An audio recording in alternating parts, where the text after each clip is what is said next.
అత్యధిక వైద్య పరిజ్ఞానంతో మనిషి తన జీవిత కాలాన్ని పెంచుకోగలుగుతున్నాడు. అయితే క్యాన్సర్కు మాత్రం సరైన సమాధానం తెలుసుకోలేకపోతున్నాడు. ఎన్ని మందులు వచ్చినా, మరిన్ని చికిత్సలు అందుబాటులో ఉన్నా క్యాన్సర్ గురించి ప్రజలలో అవగాహన కొరవడిందని చెప్పొచ్చు. వ్యాధి సకాలంలో గుర్తించకపోవడం, సరైన చికిత్స పొందకపోవడమే వ్యాధి పెరిగేందుకు కారణమని డాక్టర్లు చెబుతున్నారు. ఈ నేపథ్యంలో క్యాన్సర్ వ్యాధి నివారణ మార్గాలపై కథనం. క్యాన్సర్ వ్యాధులలో చాలా రకాలు ఉన్నాయి. శరీరంలో ఏ అవయవానికైనా ఈ వ్యాధి సోకవచ్చు. మనిషి శరీరంలో నిరంతరం కణాల విభజన జరుగుతూ ఉంటుంది. అయితే ఈ విభజన సమతుల్యంగా సాగిపోతూ ఉండాలి. పైగా వయసు పెరిగే కొద్దీ పాత కణాలు నశిస్తూ కొత్త కణాలు పుట్టుకొస్తూ ఉంటాయి. అలా కాకుండా కణాల విభజన అసంబద్ధంగా జరగడం వల్ల కొన్ని కణాలు పెరుగుతూ పోతాయి. ఇవి నశించకుండా శరీరంలోని ఇతర భాగాలకు వ్యాపిస్తాయి. ఈ విధంగా జరిగే కణ విభజన వల్ల ఏర్పడే కణతులనే క్యాన్సర్గా పేర్కొంటారు. క్యాన్సర్ వ్యాధులకు వయస్సుతో సంబంధం ఉండదు. ఏ వయసు వారికైనా రావచ్చు. కాగా చాలా క్యాన్సర్ వ్యాధులు వచ్చేందుకు ఖచ్చితమైన కారణాలు చెప్పలేము. వీటిలో కొన్ని రకాల క్యాన్సర్లు జన్యుపరంగా వస్తే, మరికొన్ని అనారోగ్యమైన జీవనశైలి, ఆహార అలవాట్లు, వాతావరణ కాలుష్యం తదితర కారణాల వల్ల వచ్చే అవకాశం ఉంటుంది. మామూలుగా వచ్చే క్యాన్సర్ అయితే క్యాన్సర్ చికిత్స వల్ల దుష్ప్రభావాలు ఎక్కువగా ఉంటాయి. ప్రస్తుతం ఈ సైడ్ ఎఫెక్ట్ను కూడా తగ్గించే పద్ధతులు అందుబాటులో ఉన్నాయి. ప్రభుత్వం గత 3 సంవత్సరాల క్రితం క్యాన్సర్ రోగులకు చికిత్స అందించేందుకు గాను నల్గొండ జిల్లా కేంద్ర ప్రభుత్వ ఆసుపత్రిలో పాలిటివ్ కేర్ సెంటర్ను ఏర్పాటు చేసింది. నాటి నుండి నేటి వరకు ఎంతోమంది క్యాన్సర్ రోగులకు ఈ సెంటర్ డాక్టర్లు చికిత్స అందిస్తున్నారు. హోమ్ సర్వీస్ కూడా ఈ సెంటర్ ద్వారా అందుతుందంటే ఈ సెంటర్ సేవలు ఎంత మంచివో ఇట్టే తెలిసిపోతుంది. ఈ సెంటర్ ద్వారా అనేక మంది రోగులకు సేవలు అందించడం జరుగుతుందని, ముఖ్యంగా క్యాన్సర్ రోగులు అన్ని రకాల సౌకర్యాలు ఉండి అనుభవితులైన వైద్యులు ఉన్న దవాఖానాలో చేరాలని, క్రమం తప్పకుండా చికిత్స తీసుకోవడంతో పాటు యోగా, ధ్యానం వంటివి చేయాలని, ఇవి రోగికి చికిత్సకు అదనపు ప్రయోగాన్ని ఇస్తాయని, సమతుల పౌష్టికాహారం తీసుకోవడంతో పాటు డాక్టర్ల సూచన మేరకు రోజు వ్యాయామం చేయడం తప్పనిసరి అని, క్యాన్సర్ వ్యాధులకు సంబంధించి ప్రస్తుతం అత్యధిక చికిత్సా విధానాలు ఉన్నాయని, కీహాల్ సర్జరీలు, hormone therapy, thyroid therapy, chemotherapy, video therapy మొదలైన చికిత్సలు అందుబాటులో ఉన్నాయని, ఈ అవకాశాన్ని ప్రతి ఒక్కరూ సద్వినియోగం చేసుకోవాలని పాలిటివ్ కేర్ సెంటర్ మెడికల్ అధికారిని డాక్టర్ మౌనిక, డాక్టర్ వినయ్ తెలిపారు. ఇక్కడ రోజు రోజుకి క్యాన్సర్ పేషెంట్స్ అనేది మా వార్డులోకి చాలా ఎక్కువ మెంబర్స్ వస్తున్నారు. వార్డ్ అనే కాదు, ప్రతి చోట క్యాన్సర్ కేసెస్ ఎక్కువ అవుతున్నాయి రోజు రోజుకి. దీనికి మెయిన్ రీజన్ ఏంటి అంటే లైఫ్ స్టైల్ చేంజెస్. ముఖ్యంగా లేడీస్కి బ్రెస్ట్ క్యాన్సర్ అనేది చాలా ఫ్రీక్వెంట్గా, సర్విక్స్ క్యాన్సర్ ఇలాంటివి ఎక్కువ వస్తున్నాయి. దీనికి ముందు జాగ్రత్త మనం ముందే తెలుసుకొని ఉంటే నివారణ అనేది మంచిగా ఉంటుంది. దీనికి ఎర్లీ నెగ్లెక్ట్ చేయడం వల్ల చాలా స్టేజెస్ దాటిపోయిన తర్వాత చాలామందికి బయటపడుతుంది. ఇది స్టేజెస్ దాటిన తర్వాత దీనికి ట్రీట్మెంట్ ఇచ్చినా అంత యూజ్ ఉండకపోవచ్చు. సో ఎర్లీ డయాగ్నోసిస్ అనేది మోస్ట్ ఇంపార్టెంట్ క్యాన్సర్ పేషెంట్స్కి. ఇంకొచ్చేసి జెంట్స్లో వచ్చేసి ఈ స్మోకింగ్, డ్రింకింగ్ హ్యాబిట్స్ వల్ల నోటి క్యాన్సర్లు అనేవి చాలా ఎక్కువగా వస్తున్నాయి. వీటికి కూడా అంతే, మన లైఫ్ స్టైల్ చేంజెస్ చేసుకొని ఎర్లీ డయాగ్నోసిస్, చిన్న కురుపులు లాంటివి ఏదైనా కూడా ముందే చూయించుకుంటే ట్రీట్మెంట్ అనేది మంచిగా ఉంటుంది దీనికి. ఇంకోటి, ఈ నల్గొండలో ఉన్న పేషెంట్స్కి చెప్పేది ఏంటంటే గవర్నమెంట్ హాస్పిటల్లో పాలియేటివ్ కేర్ సెంటర్ అనేది ఒకటి ఉంది. దాంట్లో ఏంటంటే క్యాన్సర్ పేషెంట్స్కి, చివరి దశలో ఉన్న పేషెంట్స్కి సిమ్టమ్ మేనేజ్మెంట్ అనేది మేము ఇక్కడ అందజేస్తాము. ఇక్కడ ట్రైన్డ్ స్టాఫ్ అందరూ ఉన్నారు. 24 hours అవైలబుల్ ఉంటుంది ఇక్కడ. మెయిన్గా అయితే చివరి దశలో ఉన్న వాళ్ళకి చాలా హెల్ప్ అవుతుంది ఈ వార్డ్ అనేది. సో అందరూ వినియోగించుకోవాల్సిందిగా కోరుచున్నాను. క్యాన్సర్ కేసెస్ ఈ మధ్యన చాలా నమోదవుతున్నవి. నార్మల్గా ఇదివరకు ఫీవర్ కేసెస్ ఎలా నమోదయ్యాయో అదేవిధంగా క్యాన్సర్ కేసెస్ కూడా చాలా వరకు నమోదవుతున్నాయి. దీనికి ముఖ్య కారణాలు మద్యం మరియు పొగాకు సంబంధించిన వస్తువులు ఎక్కువ వాడడం. కాబట్టి వీటికి ఎంత దూరంగా ఉంటే క్యాన్సర్కి మనకు అంత దూరంగా ఉన్నట్టు. అదేవిధంగా జంక్ ఫుడ్స్, బయటి పదార్థాలు ఎక్కువ తీసుకోవడం వల్ల కూడా క్యాన్సర్ రావడం జరుగుతుంది. కాబట్టి వీటిని దూరం పెట్టినట్లయితే క్యాన్సర్కి మనం దూరంగా ఉన్నట్లే. అదేవిధంగా క్యాన్సర్ని కనుక తొలి దశలోనే దీన్ని గుర్తించినట్లయితే దానికి మనము కంప్లీట్గా 100% ట్రీట్మెంట్ లభించడం జరుగుతుంది.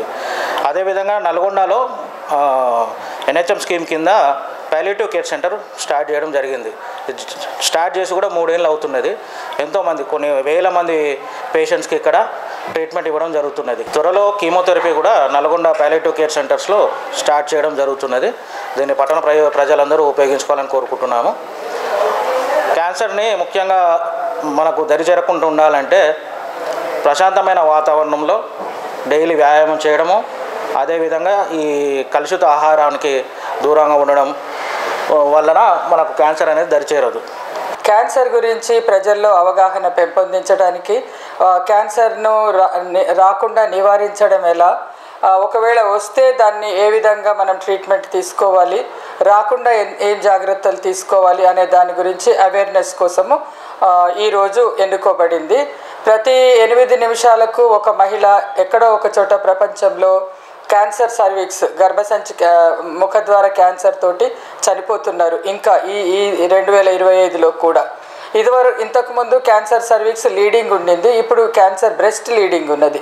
క్యాన్సర్ బ్రెస్ట్ ఎందుకు వస్తుంది? ఎక్కువ రొమ్ములో క్యాన్సర్ ఎక్కువగా చూస్తున్నాము మనము. దీనికి మెయిన్గా జెనెటిక్ ప్రాబ్లం ఉండడం వల్ల వస్తుంది.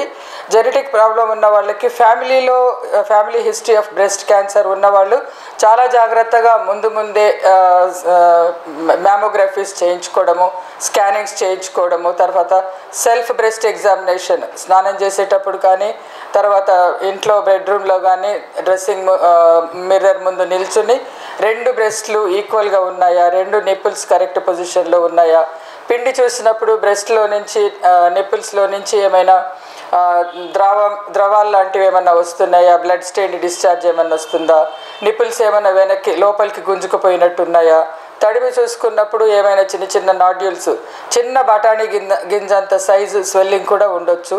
అది క్యాన్సర్ కావచ్చు, కాకపోవచ్చు. సెల్ఫ్ బ్రెస్ట్ ఎగ్జామినేషన్ చూసుకోవాలి. అది బహిష్టు వచ్చిన మొదటి వారంలో చూసుకుంటే ఆ టైంలో బ్రెస్ట్ సాఫ్ట్గా ఉంటాయి. చూసుకున్నప్పుడు మంచిగా తెలుస్తుంది అనమాట. ఏమాత్రం డౌట్ ఉన్నా కూడా ఇప్పుడు మనకు నల్గొండలో బోలెడన్ని స్కానింగ్ సెంటర్స్ ఉన్నాయి, మ్యామోగ్రఫీ ఫెసిలిటీ కూడా ఉన్నది. అండ్ గైనకాలజిస్టులు ఉన్నారు, జనరల్ సర్జన్స్ ఉన్నారు. ఈ ప్రాబ్లం చేసుకోవచ్చు. ఇది బ్రెస్ట్ క్యాన్సర్ మనం ఎక్కువగా హై BMI ఉన్న మహిళల్లో చూస్తున్నాము. హై BMI అంటే ఓవర్ వెయిట్ మనకి ఇప్పుడు చాలా కామన్గా కనిపిస్తూ ఉన్నది. ఓవర్ వెయిట్ తగ్గించుకోవాలి. దానికి ఏం చేయాలి? రాకుండా ప్రివెన్షన్ ఏంటి అని అంటే జెనెటిక్ ప్రాబ్లం అయితే మనం తగ్గించుకోలేము, కానీ ఎర్లీ స్టేజ్లో డిటెక్ట్ చేస్తే చాలా 100% క్యూర్ ఉంటుంది.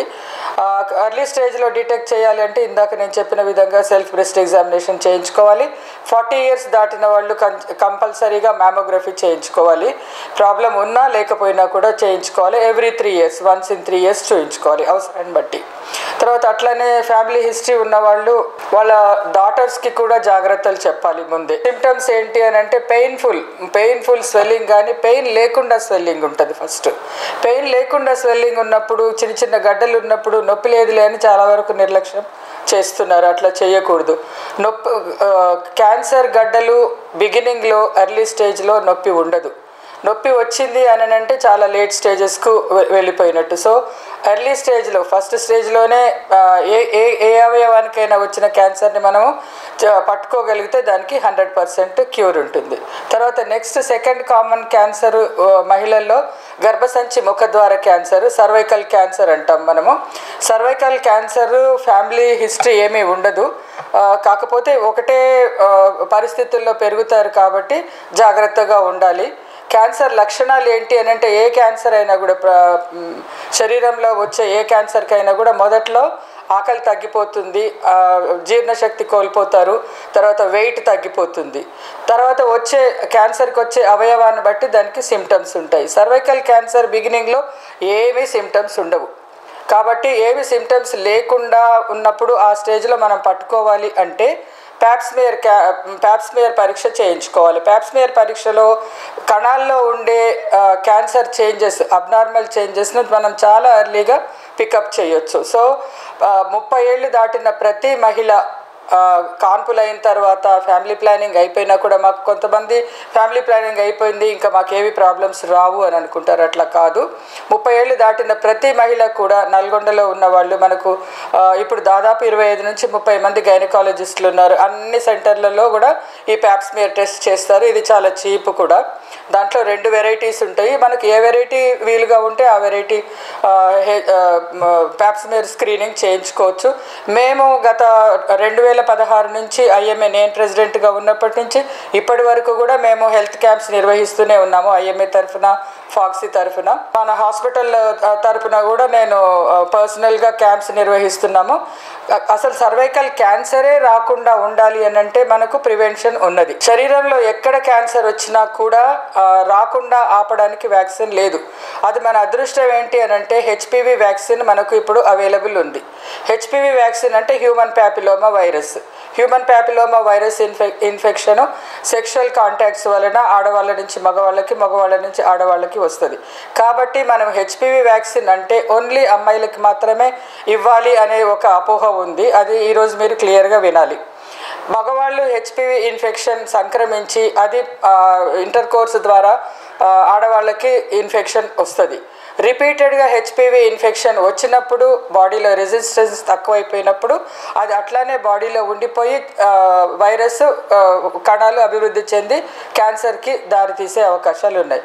సో ఈ స్టేజ్లో కనుక మనము ప్యాప్స్మియర్ చేయించుకోగలిగితే, హెచ్పివి టెస్ట్ కూడా వచ్చింది మనకి ఇప్పుడు క్లియర్గా, అది పట్టుకోగలిగితే కనుక మనము ఈజీగా ట్రీట్మెంట్ తీసుకోవచ్చు.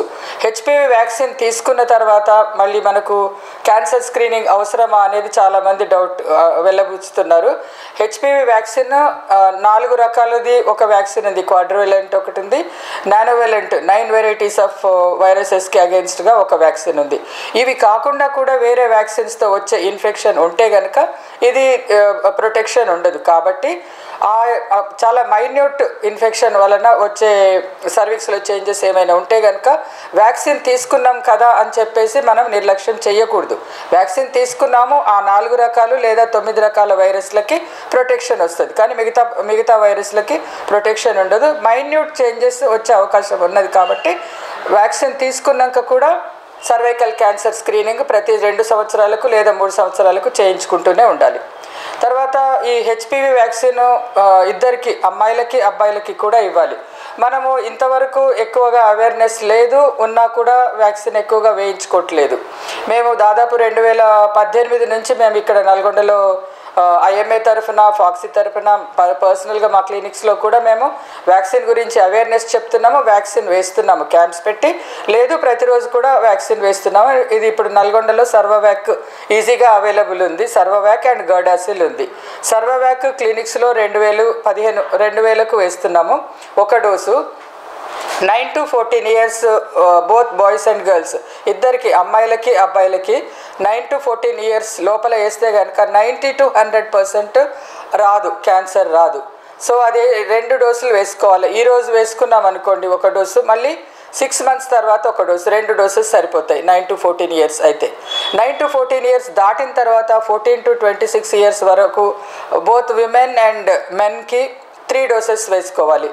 0, 2 and 6 months. 0 ఈరోజు వేసుకున్నాం అనుకోండి, 2 months తర్వాత సెకండ్ డోస్, 6 months తర్వాత థర్డ్ డోస్ వేసుకోవాలి. సపోజ్ ఒకవేళ మనకు సెకండ్ డోసు టైంకి వేసుకోలేదు ఏదైనా కారణం వలన, పర్వాలేదు, సంవత్సరం లోపు వేసుకున్నా కూడా పర్వాలేదు, పనిచేస్తుంది. సో ఇట్లా వేసుకుంటే కనుక more than 94% to 100% ప్రొటెక్షన్ ఉంటుంది. ఆల్రెడీ 30 years అట్లా ఉన్న వాళ్ళకి హెచ్పివి ఇన్ఫెక్షన్ సోకి అట్లా బాడీలో ఉండే అవకాశం ఉన్నది.